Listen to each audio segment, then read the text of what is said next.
Hi, I'm Kirby with Augustine E-Bikes, and today we're going to be doing a video on brand e-bikes versus or factory-made e-bikes versus kits. So we have a letter from one of our viewers, and he says, if you've already got a really nice, personalized, high-quality bike, the decision is easier. I needed to spend upwards of $4,000 to get the equivalent equipment on a factory e-bike. Fitting the best kit to my bike provided excellent range and performance and saved me at least $1,500 compared to trading up. The only downside is there's a little more cable clutter with the kit, and that's totally true.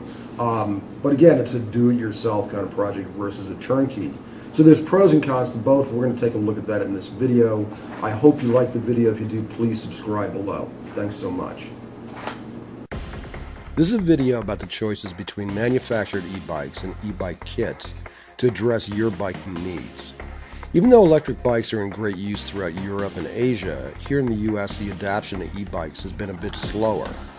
However, because of increased demand over the last 7 years, today many bike manufacturers are entering the e-bike market with a range of models available, and we're now even beginning to see local bike shops carrying lines of e-bikes.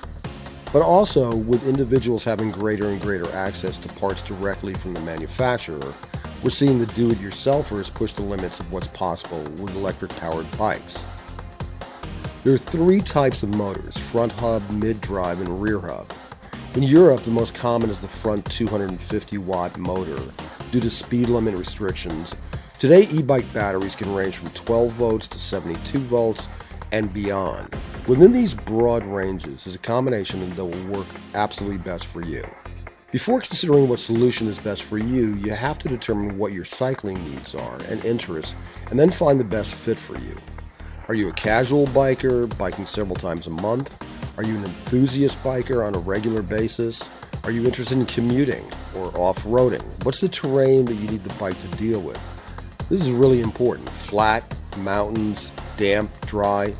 How far do you need the bike to go? Do you want the bike to be a scooter with no pedaling, just use the throttle, or are you interested in riding it like a bike? All of these questions should be answered before you make a decision about choosing an e-bike solution. Once you've answered these questions, you can comfortably look at the many options available for your particular needs.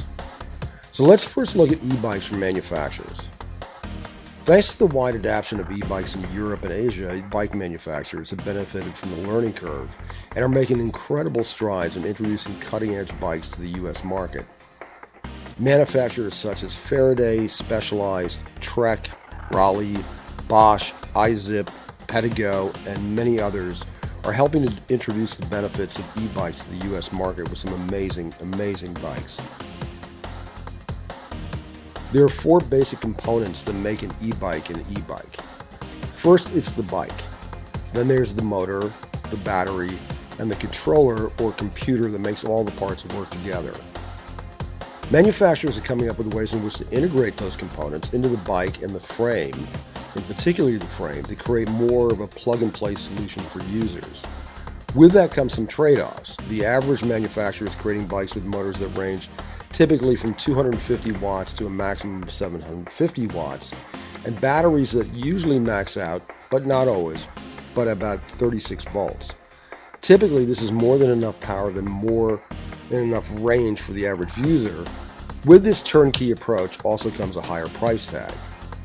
It isn't until you get into the e-bike kits and the do-it-yourself kits that you have access to much greater power and much longer ranges.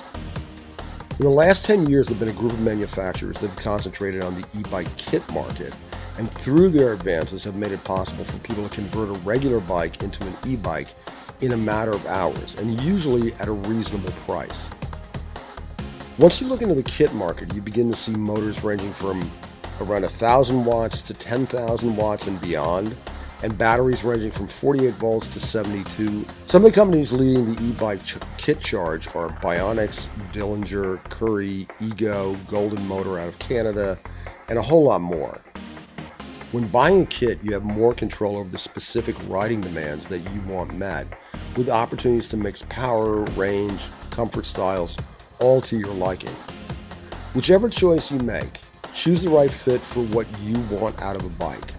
E-bikes are a great contribution to our contemporary transportation toolkit, and it can work for you.